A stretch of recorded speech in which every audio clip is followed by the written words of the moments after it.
आज हम बात करते हैं एस्पिरेशनल इंडिया की, स्टार्टअप इंडिया की, विकसित इंडिया की, खेलो इंडिया की। अभी दयानिधि मारन जी खेलो इंडिया की बात कर रहे थे।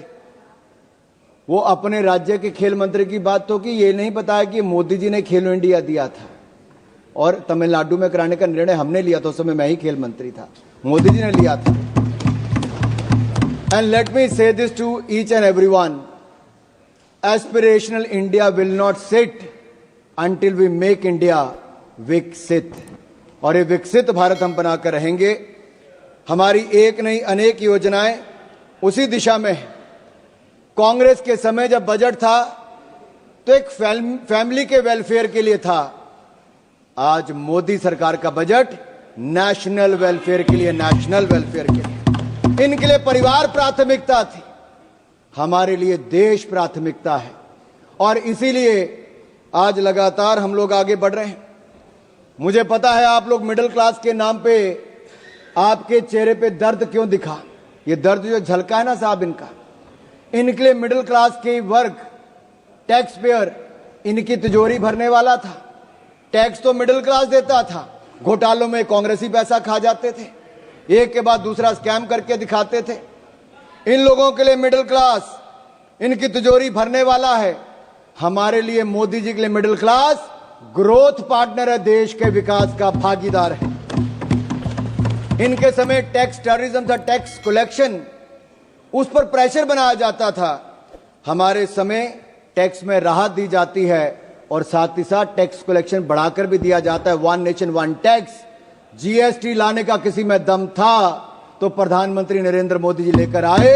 आज रिकॉर्ड जीएसटी कलेक्शन है साहब, 1,75,000 करोड़ रुपया औसतन हर महीने का टैक्स कलेक्शन है। उसका सबसे बड़ा लाभ राज्य की सरकारों को मिल रहा है।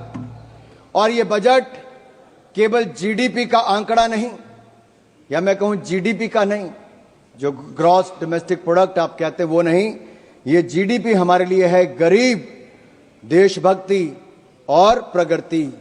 जीडीपी गरीब, देशभक्ति और प्रगति इनके लिए है। मिडिल क्लास का पैसा अब कांग्रेस के खाते भरने के लिए नहीं, मिडिल क्लास के अपने खाते में जाएगा।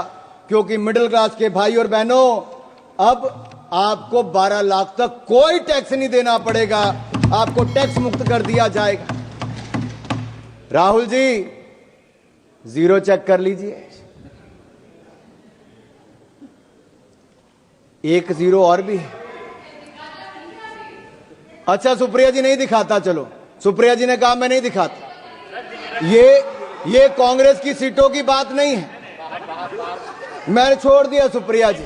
सुप्रिया जी वो रेफरेंस, सुप्रिया जी अगर आपको लगता है कि हमने मध्यम वर्ग के लिए 0% टैक्स किया है 12 लाख तक, अगर आपको लगता है दर्द हुआ है, आपको इससे खुशी नहीं है, तो आपकी खुशी से ज्यादा हमें देश के करोड़ों मध्य वर्ग के चेहरे पे खुशी दिखती है, क्योंकि ये देश के विकास में एक बड़ा योगदान देने वाली। ये जीरो गिनने की बात आप उनको मत एड्रेस करिए, आप इधर एड्रेस। माननीय सभापति जी, ये जीरो चेक करने की बात मैंने राहुल गांधी जी से की और वो आपने रेफरेंस दिया है, और मैंने रेफरेंस दिया है। और मैं आप सबके सामने माननीय सभापति जी, सन 2014 के लोकसभा चुनाव, दिल्ली की जनता ने कांग्रेस को कितनी सीटें दी? 0। 2015 के विधानसभा में कांग्रेस को कितनी सीटें दी? 0। 2019 के लोकसभा में कितनी सीटें दी? 0। 2020 के विधानसभा में कितनी सीटें दी? 0। 2024 के लोकसभा में कितनी सीटें दी? 2025 के विधानसभा में कितनी सीटें दी? 0। अगर ये जीरो का रिकॉर्ड बनाने का काम किसी ने किया है तो राहुल जी के नेतृत्व में कांग्रेस पार्टी ने किया है। आप नहीं, nothing will go on record, nothing will go on record. Sir, ये दिल्ली वालों ने तो कांग्रेस को बड़ा जीरो दे दिया, अब बंगाल में भी तृणमूल का जीरो होने वाला है।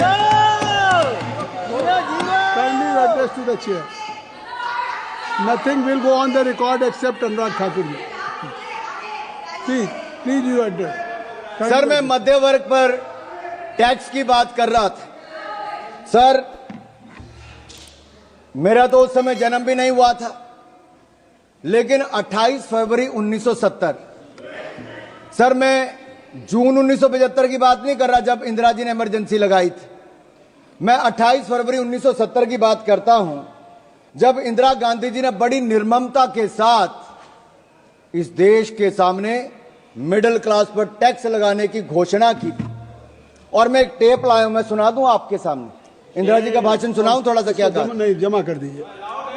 नहीं जमा कर दीजिए, आप जमा कर दीजिए। नहीं, इनमें से बहुत सारे नहीं, आप सर, अपनी बात इंदिरा जी ने नहीं सर, ये कांग्रेस पार्टी, कहां मैं इजाजत दे रहा हूं? आप बढ़िए। सर कांग्रेस चाहती है कि इंदिरा जी की टेप ना चले, नियम कहता है कि ना चले, लेकिन मैं आंकड़ा जरूर बताना चाहता हूं कि कैसे इंदिरा जी ने एक और तो इमरजेंसी लगाकर काला अध्याय दिया, लेकिन दूसरा 28 फरवरी 1970 को सरकार के टैक्स स्ट्रक्चर को देख लीजिए, जहां पर कमाई करने वाले जिनको दिन रात मेहनत करते थे उनको डायरेक्ट टैक्स 97.5% लगा दिया गया था। 97.5% टैक्स लगा दिया था। और सर, मैं सुप्रिया जी से पूछना चाहता हूं, मनीष तिवारी जी और अन्य विपक्ष के नेताओं से पूछना चाहता हूं, उस समय का 97.5% टैक्स ठीक था या आज नरेंद्र मोदी जी की सरकार में जीरो टैक्स ठीक है? उस समय 5000 के बाद इतना टैक्स लग जाता था।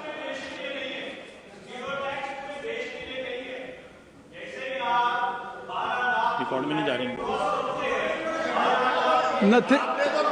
कोई चीज रिकॉर्ड में नहीं जा रही है। Nothing will go on record except Anurag Thakur ji speech. Please आप कहिए। माननीय सभापति जी, आप उधर क्यों देखते हैं? माननीय सभापति, आप इधर देखिए। मैं आपको ही कह रहा हूं माननीय सभापति जी, ये मनीष जी का दर्द बहुत झलका,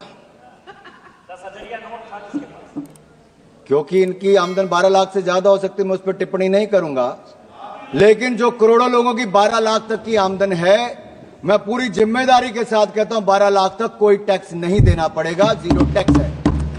और मैं याद करा दूं कांग्रेस के अपने मित्रों को, उस समय 5000 की आमदन के बाद 97.5% टैक्स सरचार्ज लगा के कर दिया था। और काला धन अगर किसी के कारण इकट्ठा हुआ, भाई निशिकांत दुबे जी को याद होगा, प्रणब मुखर्जी ने जो अपना व्हाइट पेपर दिया था, उस सब में कहा गया था कि काला धन के पीछे कारण क्या है, तो उस समय की कांग्रेस की नीतियां थी जो काला धन करने के लिए काम करना पड़ता था। यही दिया था कि नहीं दिया? अगर ये सब इनके समय, सर हम तो देश के लोगों को ईमानदारी से टैक्स देने की बात कर रहे हैं और देश के टैक्स पेयर का धन्यवाद करते हैं, वो ईमानदारी से टैक्स दे रहे हैं, तो आज जाकर जनता को पक्का मकान भी मिल रहा है, शौचालय भी मिल रहा है, पानी भी मिल रहा है, अनाज भी मिल रहा है। ये मिल रहा है क्योंकि एक ईमानदार सरकार नरेंद्र मोदी जी के नेतृत्व में चल रही है। ये मिडिल क्लास के खाते में सेंधमारी करते थे।